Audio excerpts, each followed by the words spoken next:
ಸ್ನೇಹಿತರೆ, ಜನವರಿ 16 ಬಾಲಿವುಡ್ ನಟ ಸೈಫ್ ಅಲಿ ಖಾನ್ ಮನೆಗೆ ಅರ್ಧರಾತ್ರಿಯಲ್ಲಿ ಒಬ್ಬ ಕಳ್ಳ ನುಗ್ಗಿಬಿಡ್ತಾನೆ. ಸ್ನೇಹಿತರೆ, ಅಷ್ಟೊಂದು ಟೈಟ್ ಸೆಕ್ಯೂರಿಟಿ ಇರುವಂಥ ಮನೆಗೆ ಕಳ್ಳ ಹೇಗೆ ನುಗ್ಗಿ ಬರ್ತಾನೆ? ಸ್ನೇಹಿತರೆ, ಮಾಮೂಲಿ ನಿಮ್ಮಂಥ ಮನೆಗಳೇ ಅಷ್ಟೊಂದು ಸೇಫ್ ಇರುತ್ತೆ, ಅಷ್ಟೊಂದು ಸೆಕ್ಯೂರ್ ಇರುತ್ತೆ. ನಮ್ಮ ಮನೆಗೆ ಕಳ್ಳರು ನುಗ್ಗೋದಕ್ಕಾಗಲ್ಲ. ಅಂಥದ್ರಲ್ಲಿ ಅಷ್ಟೊಂದು ಟೈಟ್ ಸೆಕ್ಯೂರಿಟಿ ಇರುವಂಥ ಮನೆಗೆ ಕಳ್ಳ ಹೇಗೆ ನುಗ್ಗಿ ಬರ್ತಾನೆ? ಸ್ನೇಹಿತರೆ, ಅಲ್ಲಿ ಸೆಕ್ಯೂರಿಟಿ ಎಷ್ಟೊಂದು ಟೈಟ್ ಇರುತ್ತೆ ಅಂದರೆ ಒಂದು ಅಂದಾಜಿಂದ ನೋಡ್ಕೊಳ್ಳಿ. ನೀವು ಆ ಮನೆ ಮುಂದೆ ನಿಂತ್ಕೊಂಡು ಒಂದು ಸೆಲ್ಫಿ ತಗೊಳ್ಳೋಕ್ಕಾಗಲ್ಲ. ಯಾಕೆಂದರೆ ಅಲ್ಲಿ ನಿಂತಿರುವಂಥ ಸೆಕ್ಯೂರಿಟಿ ಗಾರ್ಡ್ಗಳು ನಿಮಗೆ ಒಂದೇ ಒಂದು ನಿಮಿಷ ಆ ಮನೆ ಮುಂದೆ ನಿಂತ್ಕೊಳ್ಳೋದಕ್ಕೆ ಬಿಡೋಲ್ಲ, ಅಲ್ಲಿಂದ ಓಡಿಸ್ಬಿಡ್ತಾರೆ. ಅಷ್ಟೊಂದು ಟೈಟ್ ಸೆಕ್ಯೂರಿಟಿ ಇರುವಂಥ ಆ ಮನೆಗೆ ಕಳ್ಳ ಹೇಗೆ ನುಗ್ಗಿ ಬರ್ತಾನೆ? ಸ್ನೇಹಿತರೆ, ಅದಿರಲಿ, ನಾನು ಈ ಒಂದು ರೋಚಕತೆ ಕಾರ್ಯಕ್ರಮದಲ್ಲಿ ಈ ಸೈಫ್ ಅಲಿ ಖಾನ್ ಮನೆಗೆ ಕಳ್ಳ ನುಗ್ದ ಅಂತ ಯಾಕೆ ಮಾತಾಡ್ತಾ ಇದ್ದೀನಿ? ಸ್ನೇಹಿತರೆ, ನಾನು ಯಾವುದೇ ಒಂದು ಕಥೆ ಹೇಳೋದಕ್ಕೆ ಮೊದಲು ವೀಕ್ಷಕನಾಗಿ 100 ಸಲ ಯೋಚನೆ ಮಾಡ್ತೀನಿ, ಈ ಕಥೆನ ವೀಕ್ಷಕರ ಮುಂದೆ ಹೇಳಿದ್ರೆ ಹೇಗಿರುತ್ತೆ ಅಂತ. ಯಾಕೆಂದರೆ ಸ್ನೇಹಿತರೆ, ಇತ್ತೀಚೆಗೆ ನಮ್ಮ ಚಾನಲ್ನಲ್ಲಿ ವೀಕ್ಷಕರು ಹೆಚ್ಚಾಗ್ತಾ ಇದ್ದಾರೆ, ಸಬ್ಸ್ಕ್ರೈಬರ್ಗಳು ಹೆಚ್ಚಾಗ್ತಾ ಇದ್ದಾರೆ. ಹಾಗೆ ನನ್ನ ಮೇಲೆ ಇಟ್ಟಿರುವಂಥ ನಂಬಿಕೆ ಕೂಡ ಹೆಚ್ಚಾಗ್ತಾ ಇದೆ. ಸ್ನೇಹಿತರೆ, ಪ್ರತಿ ಬಾರಿ ಕೂಡ ನಮ್ಮ ವೀಕ್ಷಕರು ಈ ಚಾನಲ್ನಲ್ಲಿ ನೋಡೋದಕ್ಕೆ ಒಳ್ಳೆ ಕಥೆ ಸಿಗುತ್ತೆ ಅಂತ ಬರ್ತಾರೆ. ಅದೇ ಥರ ಸ್ನೇಹಿತರೆ, ಇವತ್ತಿನ ಕಥೆ ಕೂಡ ನಿಮ್ಮ ಟಾರ್ಗೆಟ್ ಹೇಗಿರುತ್ತೆ ಹಾಗೆ ಈ ಕಥೆ ಸಸ್ಪೆನ್ಸ್ ಕೂಡ ಇರುತ್ತೆ, ಥ್ರಿಲ್ ಕೂಡ ಇರುತ್ತೆ, ಹಾಗೆ ಈ ಕಥೆ ಡೀಪ್ ಕೂಡ ಇರುತ್ತೆ. ಸ್ನೇಹಿತರೆ, ಕಥೆನ ಪೂರ್ತಿ ಕೇಳಿಯಾಗ ನಿಮಗೆ ಅನಿಸುತ್ತೆ ಇದೊಂದು ರೋಚಕ ಕಥೆ ಅಂತ. ಒಂದು ರೋಚಕ ಕಥೆ ಕಾರ್ಯಕ್ರಮಕ್ಕೆ ಸ್ವಾಗತ.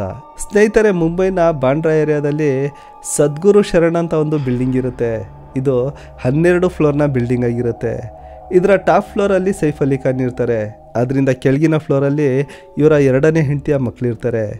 ಸ್ನೇಹಿತರೆ, ಈ ಬಿಲ್ಡಿಂಗಿಂದ ಸುಮಾರು 3.5 ಕಿಲೋಮೀಟರ್ ದೂರದಲ್ಲಿ ಶಾರುಖ್ ಖಾನ್ ಮನೆ ಮನ್ನತ್ ಇರುತ್ತೆ. ಅಲ್ಲಿಂದ 3.5 ಕಿಲೋಮೀಟರ್ ದೂರದಲ್ಲಿ ಸಲ್ಮಾನ್ ಖಾನ್ ಮನೆ ಗ್ಯಾಲಕ್ಸಿ ಇರುತ್ತೆ. ಅಂದರೆ ನೀವೇ ಒಂದು ಅಂದಾಜು ಮಾಡಿ ನೋಡ್ಕೊಳ್ಳಿ, 3 ಖಾನ್ಗಳು 3.5 ಕಿಲೋಮೀಟರ್ ಡಿಫ್ರೆನ್ಸಲ್ಲಿದ್ದಾರೆ ಅಂದರೆ ಇದೊಂದು ಶ್ರೀಮಂತರ ಏರಿಯಾ. ಜನವರಿ 15ಕ್ಕೆ ಸೈಫ್ ಅಲಿ ಖಾನ್ 2ನೇ ಹೆಂಡತಿ ಕರೀನಾ ಕಪೂರ್ ಅವರು ತಮ್ಮ ಅಕ್ಕ ಕರಿಷ್ಮಾ ಕಪೂರ್ ಜೊತೆ ಒಂದು ಲೇಟ್ ನೈಟ್ ಪಾರ್ಟಿಗೆ ಹೊರಡ್ತಾರೆ. ಸಂಜೆ ಇವರಿಬ್ಬರು ಮನೆಯಿಂದ ಹೊರಡ್ತಾರೆ. ಅಲ್ಲಿ ಹೋಗಿ ಪಾರ್ಟಿ ಅಟೆಂಡ್ ಮಾಡ್ತಾರೆ. ಅಲ್ಲಿ ಕೆಲವೊಂದು ಫೋಟೋಗಳನ್ನ ತಗೋತಾರೆ, ಅದನ್ನು ಇನ್ಸ್ಟಾಗ್ರಾಮಲ್ಲಿ ಪೋಸ್ಟ್ ಮಾಡ್ತಾರೆ. ಹೀಗೆ ಇಲ್ಲಿ ಪಾರ್ಟಿಲಿ ಯಾವಾಗ ಲೇಟ್ ಆಗ್ತಾ ಇದೆ ಇವರು ತಮ್ಮ ಗಂಡನಿಗೆ ಫೋನ್ ಮಾಡಿ ಹೇಳ್ತಾರೆ, ಇಲ್ಲಿ ಪಾರ್ಟಿಲಿ ಲೇಟ್ ಆಗುತ್ತೆ, ನಾನು ನೈಟ್ ಮನೆಗೆ ವಾಪಸ್ ಬರೋದಕ್ಕಾಗಲ್ಲ ಅಂತ ಹೇಳ್ತಾರೆ. ಸರಿ ಅಂತ ಸೈಫ್ ಅಲಿ ಖಾನ್ ಒಪ್ಕೋತಾರೆ. ಆಗ ಸೈಫ್ ಅಲಿ ಖಾನ್ ಮನೆಯಲ್ಲಿ ಸೈಫ್ ಅಲಿ ಖಾನ್ 2 ಮಕ್ಕಳು ಮತ್ತು 3 ಜನ ಸರ್ವೆಂಟ್ ಇರ್ತಾರೆ. ಸರಿ ಅಂತ ಇವರೆಲ್ಲ ಹೀಗೆ ಮಲಗಿರ್ತಾರೆ.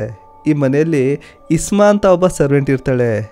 ಈ ಇಸ್ಮಾ ಅಂದರೆ ಸೈಫ್ ಅಲಿ ಖಾನ್ ಅವರು ತಮ್ಮ 2ನೇ ಮಗ ಜಹಾಂಗೀರನ್ನು ನೋಡ್ಕೊಳ್ಳೋದಕ್ಕೆ ಈ ಇಸ್ಮಾಳನ್ನು ನೇಮಿಸಿರ್ತಾರೆ. ಈ ಇಸ್ಮಾ ಕಳೆದ 4 ವರ್ಷದಿಂದ ಈ ಮನೆಯಲ್ಲಿ ಕೆಲಸ ಮಾಡ್ತಾ ಇರ್ತಾಳೆ. ಈ ಇಸ್ಮಾಗೆ ರಾತ್ರಿ 2:30 ಗಂಟೆ ರಾತ್ರಿ ಹೊತ್ತಲ್ಲಿ ಏನೋ ಒಂದು ಶಬ್ದ ಕೇಳಿಸುತ್ತೆ. ಬಾತ್ರೂಮ್ನ ಬಾಗಿಲು ಓಪನ್ ಮಾಡಿದಂಥ ಶಬ್ದ ಕೇಳಿಸುತ್ತೆ. ಈ ಇಸ್ಮಾ ಏನು ಅನ್ಕೋತಾಳೆ, ಕರೀನಾ ಕಪೂರ್ ಮೇಡಮ್ ಅವರು ಪಾರ್ಟಿಯಿಂದ ವಾಪಸ್ ಬಂದಿರ್ಬೋದು, ತಮ್ಮ ಮಗನನ್ನು ನೋಡೋದಕ್ಕೆ ಕೆಳಗಡೆ ಬಂದಿರ್ಬೋದು, ಹಾಗೆ ಬಾತ್ರೂಮ್ಗೆ ಹೋಗಿರ್ಬೋದು ಅಂತ ಅನ್ಕೋತಾಳೆ. ಮತ್ತೆ ಇನ್ನೊಂದು ಮನಸ್ಸು ಹೇಳುತ್ತೆ, ಕರೀನಾ ಕಪೂರ್ ಮೇಡಮ್ ಅವರು ಕೆಳಗಡೆ ಬಂದರೂ ಕೂಡ ಅವರು ಈ ಬಾತ್ರೂಮ್ ಯೂಸ್ ಮಾಡಲ್ಲ, ಹಾಗಾದರೆ ಈ ಬಾತ್ರೂಮ್ಗೆ ಯಾರು ಹೋಗಿರ್ಬೋದು ಅಂತ ಇಸ್ಮಾಗೆ ಸ್ವಲ್ಪ ಅನುಮಾನ ಬರುತ್ತೆ. ಇಸ್ಮಾ ತಾನು ಮಲಗಿದಂಥ ಜಾಗದಿಂದ ಬಾತ್ರೂಮ್ ಕಡೆ ನಡ್ಕೊಂಡು ಬರ್ತಾಳೆ.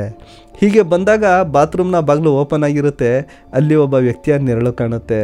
ಅಲ್ಲಿ ನೆರಳಾಗಿ ನಿಂತಿದ್ದಂಥ ವ್ಯಕ್ತಿಗೂ ಕೂಡ ಗೊತ್ತಾಗ್ಬಿಟ್ಟಿರುತ್ತೆ ಈಕೆ ನನಗೆ ನೋಡ್ಬಿಟ್ಟಿದ್ದಾಳೆ ಅಂತ. ಈಗ ಆ ವ್ಯಕ್ತಿ ಬಾತ್ರೂಮಿಂದ ಹೊರಗಡೆ ಬರ್ತಾನೆ. ಇಸ್ಮಾ ಅಚಾನಕ್ಕಾಗಿ ನುಗ್ಗಿ ಬಂದಿರೋಂಥ ಆ ವ್ಯಕ್ತಿನ ನೋಡಿ ಹೆದರ್ತಾಳೆ. ಯಾರು ನೀನು, ನಿನ್ಗೇನು ಬೇಕು ಅಂತ ಕೇಳ್ತಾಳೆ. ಆ ವ್ಯಕ್ತಿ ಡೈರೆಕ್ಟಾಗಿ ನನಗೆ 1 ಕೋಟಿ ಕ್ಯಾಶ್ ಬೇಕು ಅಂತ ಕೇಳ್ತಾನೆ. ಅಲ್ಲಿಂದ ಒಂದು 3-4 ಹೆಜ್ಜೆ ದೂರದಲ್ಲಿ ಜಹಾಂಗೀರ್ ರೂಮ್ ಇರುತ್ತೆ. ಆ ವ್ಯಕ್ತಿ 1-2 ಹೆಜ್ಜೆ ಆ ಜಹಾಂಗೀರ್ ರೂಮ್ ಕಡೆ ಹೋಗ್ತಾ ಇರ್ತಾನೆ. ಇಸ್ಮಾ ಅದನ್ನು ನೋಡಿ ಹೆದರ್ತಾಳೆ. ಆ ವ್ಯಕ್ತಿಯನ್ನು ತಡೆಯೋದಕ್ಕೆ ಮುಂದೆ ಹೋಗ್ತಾಳೆ. ಆ ವ್ಯಕ್ತಿಯ ಕೈಯಲ್ಲಿ ಒಂದು ಸಣ್ಣ ಚಾಕು ಇರುತ್ತೆ. ಆ ಚಾಕುನಿಂದ ಇಸ್ಮಾ ಕೈಗೆ ಒಂದು ಕಟ್ ಹೊಡಿತಾನೆ. ಅದರಿಂದ ಇಸ್ಮಾ ಕೈಗೆ ಗಾಯ ಆಗುತ್ತೆ. ಹೀಗೆ ಗಾಯ ಆದಾಗ ಇಸ್ಮಾ ಹೆದರ್ತಾಳೆ, ಸ್ವಲ್ಪ ಕಿರ್ಚಾಡ್ತಾಳೆ. ಹೀಗೆ ಇಸ್ಮಾ ಕಿರ್ಚಾಡಿದ್ದನ್ನು ನೋಡಿ ಇನ್ನು ಮಲಗಿದ್ದಂಥ ಬಾಕಿ ಸರ್ವೆಂಟ್ಗಳು ಓಡಿ ಬರ್ತಾರೆ. ಈಗ ಇವರೆಲ್ಲ ಸೇರಿದ್ರಿಂದ ಅಲ್ಲಿ ಸ್ವಲ್ಪ ಗಲಾಟೆ ಆಗುತ್ತೆ. ಹೀಗೆ ಆ ಮನೆಯಲ್ಲಿ ಗಲಾಟೆ ಆಗ್ತಾ ಇರೋವಂಥ ಶಬ್ದ ಕೇಳಿ ಮೇಲೆ ಮಲಗಿರುವಂಥ ಸೈಫ್ ಅಲಿ ಖಾನ್ ಕೂಡ ಎದ್ದು ಬರ್ತಾರೆ. ಹೀಗೆ ಬಂದು ನೋಡ್ತಾರೆ, ಆ ಮನೆಯಲ್ಲಿ ಒಬ್ಬ ವ್ಯಕ್ತಿ ನುಗ್ಬಿಟ್ಟಿದ್ದಾನೆ. ಸರ್ವೆಂಟ್ಗಳು ಅವನ ಜೊತೆ ಫೈಟ್ ಮಾಡ್ತಾ ಇದ್ದಾರೆ. ಈಗ ಸೈಫ್ ಅಲಿ ಖಾನ್ ಬರ್ತಾರೆ, ಆ ಸರ್ವೆಂಟ್ಗಳನ್ನ ಸೈಡ್ಗೆ ತಳ್ತಾರೆ, ಆ ವ್ಯಕ್ತಿಯ ಜೊತೆ ಹೊಡೆದಾಡ್ತಾರೆ. ಈಗ ಈ ವ್ಯಕ್ತಿ ಒಂದು ಚಾಕು ಹಿಡಿದಿರ್ತಾನೆ, ಇನ್ನೊಂದು ಚಾಕು ತೆಗಿತಾನೆ. ಸೈಫ್ ಅಲಿ ಖಾನ್ ಜೊತೆ ತಾನು ತಂದಿರುವಂಥ ಚಾಕುಗಳನ್ನ ಬೇಕಾಬಿಟ್ಟು ಬೀಸ್ತಾ ಇರ್ತಾನೆ. ಇದರಿಂದ ಸೈಫ್ ಅಲಿ ಖಾನ್ಗೆ ಸುಮಾರು ಗಾಯಗಳಾಗುತ್ತೆ.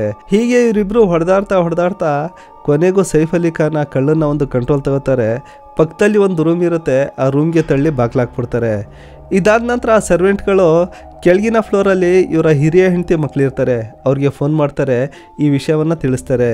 ಈ ವಿಷಯ ತಿಳಿದು ಆ ಹಿರಿಯ ಹೆಂಡತಿ ಮಕ್ಕಳು ಟಾಪ್ ಫ್ಲೋರ್ಗೆ ಬರ್ತಾರೆ. ಹೀಗೆ ಬಂದು ನೋಡಿದಾಗ ಸೈಫ್ ಅಲಿ ಖಾನ್ಗೆ ಸುಮಾರು ಗಾಯಗಳಾಗಿರುತ್ತೆ, ತುಂಬ ರಕ್ತ ಹೋಗ್ತಾ ಇರುತ್ತೆ. ಸರಿ, ಆ ಕಳ್ಳ ಯಾರು ಅಂತ ಬಾಗಿಲು ತೆಗೆದು ನೋಡ್ತಾರೆ. ಆ ಕಳ್ಳ ರೂಮಲ್ಲಿ ಒಂದು ಕಿಟಕಿ ಇರುತ್ತೆ, ಆ ಕಿಟಕಿಯಿಂದ ಓಡೋಗಿರ್ತಾನೆ. ಇವನು ಯಾವ ಥರ ಓಡೋದ ಅಂತ ನಾನು ಮುಂದೆ ಹೇಳ್ತೀನಿ. ಇದಾದ ನಂತರ ಈಗ ಸೈಫ್ ಅಲಿ ಖಾನ್ಗೆ ಇವರು ಈಗ ಆಸ್ಪತ್ರೆಗೆ ಕರ್ಕೊಂಡು ಹೋಗಬೇಕು, ಯಾಕಂದರೆ ಸ್ಥಿತಿ ಬರ್ತಾ ಬರ್ತಾ ಕ್ರಿಟಿಕಲ್ ಆಗ್ತಾ ಇದೆ.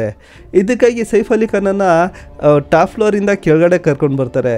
ಹೀಗೆ ಬಂದು ನೋಡಿದಾಗ ಅಲ್ಲಿ ಒಂದು ಕಾರನ್ನು ಕರೀನಾ ಕಪೂರ್ ತೊಗೊಂಡೋಗಿರ್ತಾರೆ, ಇನ್ನೊಂದು ಎಲೆಕ್ಟ್ರಿಕ್ ಕಾರ್ ನಿಂತಿರುತ್ತೆ. ಈ ಎಲೆಕ್ಟ್ರಿಕ್ ಕಾರನ್ನು ಇಲ್ಲಾಂದರೆ ಕರೀನಾ ಕಪೂರ್ ಓಡಿಸ್ತಾ ಇರ್ತಾರೆ, ಇಲ್ಲಾಂದರೆ ಸೈಫ್ ಅಲಿ ಖಾನ್ ಓಡಿಸ್ತಾ ಇರ್ತಾರೆ. ಈ ಎಲೆಕ್ಟ್ರಿಕ್ ಕಾರನ್ನು ಆ ಸರ್ವೆಂಟ್ಗಳಿಗೆ ಇಲ್ಲಾಂದರೆ ಇವರ ಹಿರಿಯ ಹೆಂಡತಿಯ ಮಕ್ಕಳಿಗೆ ಓಡಿಸೋದಕ್ಕೆ ಬರಲ್ಲ. ಈಗ ಇವ್ರು ಏನು ಮಾಡಬೇಕು ಅಂತ ಗೊತ್ತಾಗಲ್ಲ. ಆ ಕಾಂಪೌಂಡಿಂದ ಹೊರಗಡೆ ಬರ್ತಾರೆ, ಅಲ್ಲಿ ಒಂದು ಆಟೋ ನಿಂತಿರುತ್ತೆ. ಆ ಆಟೋದಲ್ಲಿ ಸೈಫ್ ಅಲಿ ಖಾನನ್ನು ಹಾಕ್ಕೊಂಡು ಲೀಲಾವತಿ ಅಂತ ಒಂದು ಆಸ್ಪತ್ರೆ ಇರುತ್ತೆ, ಅಲ್ಲಿಗೆ ಕರ್ಕೊಂಡು ಹೋಗ್ತಾರೆ. ಆ ಲೀಲಾವತಿ ಆಸ್ಪತ್ರೆಯಲ್ಲಿ ಸೈಫ್ ಅಲಿ ಖಾನನ್ನು ಅಡ್ಮಿಟ್ ಮಾಡ್ಕೋತಾರೆ. ಸೈಫ್ ಅಲಿ ಖಾನ್ಗೆ ಟ್ರೀಟ್ಮೆಂಟ್ ಶುರುವಾಗುತ್ತೆ. ಒಟ್ಟು 6 ಗಾಯಗಳಾಗಿರುತ್ತೆ. ಈ 6 ಗಾಯದಲ್ಲಿ ಒಂದು ಮಾತ್ರ ತುಂಬ ಡೀಪ್ ಆಗಿರುತ್ತೆ. ಬೆನ್ನ ಮೂಳೆಯಲ್ಲಿ ಒಂದು ಚಾಕು ಚುಚ್ಚಿರ್ತಾನೆ, ಆ ಚಾಕು ಅರ್ಧಕ್ಕೆ ಕಟ್ಟಾಗ್ಬಿಟ್ಟಿರುತ್ತೆ. ಹೀಗಾಗಿ ಇದೆಲ್ಲ ಸರ್ಜರಿಗಳು ಶುರುವಾಗುತ್ತೆ. ಇದೇ ಇನ್ನೊಂದು ಕಡೆ ಈ ವಿಷಯ ಪೊಲೀಸರಿಗೆ ಗೊತ್ತಾಗುತ್ತೆ. ಪೊಲೀಸರು ಘಟನಾ ಸ್ಥಳಕ್ಕೆ ಬರ್ತಾರೆ. ಆ ವ್ಯಕ್ತಿಯನ್ನು ಲೈವ್ ಆಗಿ ನೋಡಿದ್ದು ಇಸ್ಮಾ ಮಾತ್ರ. ಇಸ್ಮಾ ಕೊಟ್ಟಂಥ ಕೆಲವೊಂದು ಹೇಳಿಕೆಗಳನ್ನ ಮೇಲ್ಮೇಲಿಂದ ತಗೋತಾರೆ. ಸೈಫ್ ಅಲಿ ಖಾನ್ಗೂ ಕೂಡ ಕೇಳೋಣ ಅಂದರೆ ಸೈಫ್ ಅಲಿ ಖಾನ್ ಸ್ಥಿತಿ ಗಂಭೀರವಾಗಿರುತ್ತೆ. ಈಗ ಪೊಲೀಸರು ಮೊದಲು ಈ ವ್ಯಕ್ತಿಯನ್ನು ಅಂದರೆ ಆ ಕಳ್ಳನನ್ನು ಮೊದಲು ಆ ಬಿಲ್ಡಿಂಗ್ನ ಆಸ್ಪಾಸಲ್ಲಿ ಹುಡುಕ್ತಾರೆ, ಎಲ್ಲಾದರೂ ಅವತ್ತು ಗೊತ್ತಿರ್ಬೋದು ಅಂತ. ಆದರೆ ಅಲ್ಲೆಲ್ಲೂ ನೋಡೋದಕ್ಕೆ ಸಿಗಲ್ಲ. ಈಗ ಇದೇ ಥರ ಆಗ್ತಾ ಆಗ್ತಾ ಬೆಳಗಾಗುತ್ತೆ. ಬೆಳಿಗ್ಗೆ ಹೊತ್ತಿಗೆ ಸೈಫ್ ಅಲಿ ಖಾನ್ ಟ್ರೀಟ್ಮೆಂಟ್ ಮುಗಿದಿರುತ್ತೆ. ಸೈಫ್ ಅಲಿ ಖಾನನ್ನು ICUಗೆ ಶಿಫ್ಟ್ ಮಾಡಿರ್ತಾರೆ. ಸೈಫ್ ಅಲಿ ಖಾನ್ ಯಾವುದೇ ಅಪಾಯ ಇಲ್ಲದೆ ಪಾರಾಗಿದ್ದಾರೆ ಅಂತ ಡಾಕ್ಟರ್ಗಳು ಒಂದು ಹೇಳಿಕೆ ಕೊಡ್ತಾರೆ. ಇದಾದ ನಂತರ ಪೊಲೀಸರು ಆ ಕಳ್ಳನನ್ನು ಹುಡ್ಕೋದಕ್ಕೆ ಶುರು ಮಾಡ್ತಾರೆ. ಸ್ನೇಹಿತರೆ, ಮನೆಗೆ ಸೆಕ್ಯೂರಿಟಿ ಎಷ್ಟೊಂದು ಟೈಟ್ ಆಗಿರುತ್ತೆ ಅಂದರೆ, ಮೊದಲು ಕಾಂಪೌಂಡ್ ಇರುತ್ತೆ, ಕಾಂಪೌಂಡ್ ಹತ್ರ 2 ಗಾರ್ಡ್ಗಳು ಕುಂತಿರ್ತಾರೆ. ಅವರು ಯಾವುದೇ ಕಾರ್ ಬರಲಿ, ಯಾವುದೇ ವ್ಯಕ್ತಿ ಬರಲಿ, ಪ್ರತಿಯೊಂದನ್ನು ಕೂಡ ಡೈರಿಲಿ ನೋಟ್ ಮಾಡ್ತಾ ಇರ್ತಾರೆ. ಅಷ್ಟು ಸಾಕಾಗಲ್ಲ ಅಂತ ಅಲ್ಲಿ ಸುಮಾರು CCTV ಕ್ಯಾಮ್ರಾಗಳಿರುತ್ತೆ. ಈಗ ಅದನ್ನೆಲ್ಲ ಪಾರ್ ಮಾಡಿಕೊಂಡು ಕಳ್ಳ ಮನೆ ಒಳಗಡೆ ನುಗ್ಗಬೇಕು. ಸರಿ, ಆ ಮನೆಗೆ ಮೇನ್ ಬಾಗಿಲು ಅಂತ ಒಂದಿರುತ್ತೆ. ಆ ಮೇನ್ ಬಾಗಿಲನ್ನು ಅಷ್ಟಾಗಿ ಯೂಸ್ ಮಾಡಲ್ಲ. ಯಾಕೆಂದರೆ ಕೆಳಗಿಂದ ಆ ಮನೆಗೆ ಹೋಗಬೇಕು ಅಂದರೆ ಪ್ರತಿಯೊಬ್ಬರು ಕೂಡ ಒಂದು ಲಿಫ್ಟನ್ನು ಯೂಸ್ ಮಾಡ್ತಾರೆ. ಆ ಲಿಫ್ಟ್ ಆ ಮನೆ ಒಳಗಡೆ ಹೋಗಿ ಓಪನ್ ಆಗುತ್ತೆ. ಅಲ್ಲಿ ಸುಮಾರು 12 ಮನೆಗಳಿರುತ್ತೆ. 12 ಮನೆಗೂ ಕೂಡ 12 ಲಿಫ್ಟ್ಗಳಿರುತ್ತೆ. ಪ್ರತಿಯೊಬ್ಬರು ಕೂಡ ಲಿಫ್ಟನ್ನು ಯೂಸ್ ಮಾಡ್ತಾರೆ, ತಮ್ಮ ತಮ್ಮ ಮನೆ ಒಳಗಡೆ ಹೋಗ್ತಾರೆ. ಹೀಗಾಗಿ ಮೇನ್ ಬಾಗಿಲನ್ನು ಯಾರೂ ಯೂಸ್ ಮಾಡಲ್ಲ. ಮೇನ್ ಬಾಗಿಲು ತುಂಬ ಅಪರೂಪ. ಯಾರಾದರೂ ಮೆಟ್ಲಿಂದ ಹತ್ತಿ ಆ ಮನೆ ಒಳಗಡೆ ಹೋಗ್ಬೇಕಂದ್ರೆ ಮೇನ್ ಬಾಗಿಲಿಂದ ಹೋಗಬೇಕು. ಅದನ್ನು ತುಂಬ ಕಮ್ಮಿ ಯೂಸ್ ಮಾಡ್ತಾ ಇರ್ತಾರೆ. ಈಗ ಪೊಲೀಸರು ಮೊದಲು ಆ CCTV ಕ್ಯಾಮ್ರಾ ಫುಟೇಜ್ಗಳನ್ನ ಚೆಕ್ ಮಾಡ್ತಾರೆ. ಮನೆಯಲ್ಲಿರುವಂಥ ಕಾಂಪೌಂಡಲ್ಲಿರುವಂಥ ಪ್ರತಿಯೊಂದು CCTV ಕ್ಯಾಮ್ರಾದ ಫುಟೇಜ್ಗಳನ್ನ ಚೆಕ್ ಮಾಡ್ತಾರೆ. ಆದರೆ ಎಲ್ಲೇ ಚೆಕ್ ಮಾಡಿದ್ರು ಹಾಗೆ ಬಂದಿದ್ದಂಥ ವ್ಯಕ್ತಿ ಎಲ್ಲೂ ಕಾಣಲ್ಲ. ಇಂಥ ಸಿಚುವೇಶನಲ್ಲಿ ಪೊಲೀಸರ ಅನುಮಾನ ಎಲ್ಲ ಆ ಮನೆಯಲ್ಲಿ ಕೆಲಸ ಮಾಡ್ತಾ ಇದ್ದಂಥ ಸರ್ವೆಂಟ್ಗಳ ಮೇಲೆ ಹೋಗುತ್ತೆ. ಯಾಕೆಂದರೆ ಅವತ್ತು ಕರೀನಾ ಕಪೂರ್ ಮನೇಲಿಲ್ಲ. ಅದೇ ದಿನ ಆ ವ್ಯಕ್ತಿ ಮನೆಗೆ ನುಗ್ತಾನೆ, ಅದು ಬಾತ್ರೂಮ್ವರೆಗೆ ಬರ್ತಾನೆ. ಅದು ಅವನು ಯಾವುದೇ CCTV ಕ್ಯಾಮ್ರಾಗೆ ರೆಕಾರ್ಡ್ ಆಗದೆ ಇರೋ ಥರ ಮನೆ ಒಳಗಡೆ ನುಗ್ತಾನೆ ಅಂದರೆ ಇದಕ್ಕೆ ಯಾವುದೋ ಒಬ್ಬ ಸರ್ವೆಂಟ್ ಹೆಲ್ಪ್ ಮಾಡಿದ್ದಾನೆ ಅಂತ. ಇಲ್ಲಾಂದರೆ ಆ ವ್ಯಕ್ತಿಯನ್ನು ಯಾವುದಾದ್ರು ಒಬ್ಬ ಸರ್ವೆಂಟ್ ಕರ್ಕೊಂಡು ಬಂದು ಮೊದಲೇ ಮನೆಯಲ್ಲಿ ಅವತ್ತಿಟ್ಕೊಂಡಿದ್ದೇನೋ. ಇದೆಲ್ಲ ಅನುಮಾನ ಪೊಲೀಸರಿಗೆ ಬರುತ್ತೆ. ಅದಕ್ಕಾಗಿ ಪೊಲೀಸರು ಆ ಮನೆಯಲ್ಲಿ ಅವತ್ತು ಕೆಲಸ ಮಾಡ್ತಾ ಇದ್ದಂಥ ಪ್ರತಿಯೊಬ್ಬ ಸರ್ವೆಂಟನ್ನು ಕರೆದು ವಿಚಾರಣೆ ಮಾಡ್ತಾರೆ. ಅದರಲ್ಲೂ ಹೆಚ್ಚಾಗಿ ಇಸ್ಮಾಳನ್ನು ಟಾರ್ಗೆಟ್ ಮಾಡ್ತಾರೆ. ಹೀಗೆ ಇದೆಲ್ಲ ವಿಚಾರಣೆ ಮುಗಿದ ನಂತರ ಪೊಲೀಸರಿಗೆ ಈ ವ್ಯಕ್ತಿ ಬರೋದ್ರಲ್ಲಿ ಹೋಗೋದ್ರಲ್ಲಿ ಈ ಸರ್ವೆಂಟ್ಗಳ ಕೈವಾಡ ಏನೂ ಇಲ್ಲ ಅಂತ ಗೊತ್ತಾಗುತ್ತೆ. ಪೊಲೀಸರು ಈ ಸರ್ವೆಂಟ್ಗಳನ್ನ ಕ್ಲೀನ್ ಚಿಟ್ ಕೊಟ್ಟು ಕಳಿಸ್ಬಿಡ್ತಾರೆ. ಈಗ ಇದಾದ ನಂತರ ಪೊಲೀಸರು ಇಂಡಿವಿಜುವಲ್ ಆಗಿ ಆ ಕಳ್ಳನನ್ನು ಹುಡ್ಕೋದಕ್ಕೆ ಶುರು ಮಾಡ್ತಾರೆ. ಈಗ ಪೊಲೀಸರಿಗೆ ಕೆಲವೊಂದು ಮಾಹಿತಿಗಳು ಬೇಕಾಗಿರುತ್ತೆ. ಅದಕ್ಕಾಗಿ ಅವರು ಇಸ್ಮಾಳನ್ನು ಇನ್ನೊಂದ್ಸಲ ವಿಚಾರಣೆ ಕರೀತಾರೆ. ಹೀಗೆ ಇಸ್ಮಾಳನ್ನು ವಿಚಾರಣೆ ಕರೆದಾಗ ಇಸ್ಮಾ ಇಲ್ಲಿ ಒಂದು ಪಾಯಿಂಟನ್ನು ಗಮನಿಸ್ತಾಳೆ. ಇಲ್ಲಿ ಪೊಲೀಸರು ಫ್ರಂಟ್ ಗೇಟಲ್ಲಿರುವಂಥ ಕ್ಯಾಮ್ರಾಗಳನ್ನ ಮಾತ್ರ ಹುಡುಕ್ತಾ ಇದ್ದಾರೆ. ಆದರೆ ಇದೇ ಮನೆಯಲ್ಲಿ ಎಮರ್ಜೆನ್ಸಿ ಎಕ್ಸಿಟ್ ಅಂತ ಒಂದಿದೆ. ಮನೆಯಲ್ಲಿ ಬೈ ಚಾನ್ಸ್ ಬೆಂಕಿ ಏನಾದರೂ ಕಾಣಿಸ್ಕೊಂಡ್ರೆ ಆ ಮನೆಯಿಂದ ಹೊರಗಡೆ ಓಡೋದಕ್ಕೆ ಅಂತ ಮನೆ ಹಿಂದೆಯಿಂದ ಒಂದು ಬಾಗಿಲಿರುತ್ತೆ. ಆ ಕಡೆ ಪೊಲೀಸರು ನಿಗಾ ಕೊಟ್ಟಿರಲ್ಲ. ಇಸ್ಮಾ ಹೇಳ್ತಾಳೆ, ಸರ್ ಹಿಂದೆ ಒಂದು ಎಮರ್ಜೆನ್ಸಿ ಎಕ್ಸಿಟ್ ಇದೆ, ಆ ಕಡೆ ಒಂದು CCTV ಕ್ಯಾಮ್ರಾ ಇದೆ, ಅದನ್ನು ಒಂದ್ಸಲ ನೋಡಿ ಅಂತ ಹೇಳ್ತಾಳೆ. ಸರಿ ಅಂತ ಪೊಲೀಸರು ಆ ಎಮರ್ಜೆನ್ಸಿ ಎಕ್ಸಿಟ್ ಅಲ್ಲಿರುವಂತಹ CCTV ಕ್ಯಾಮ್ರಾದ ಫುಟೇಜ್ಗಳನ್ನ ನೋಡ್ತಾರೆ.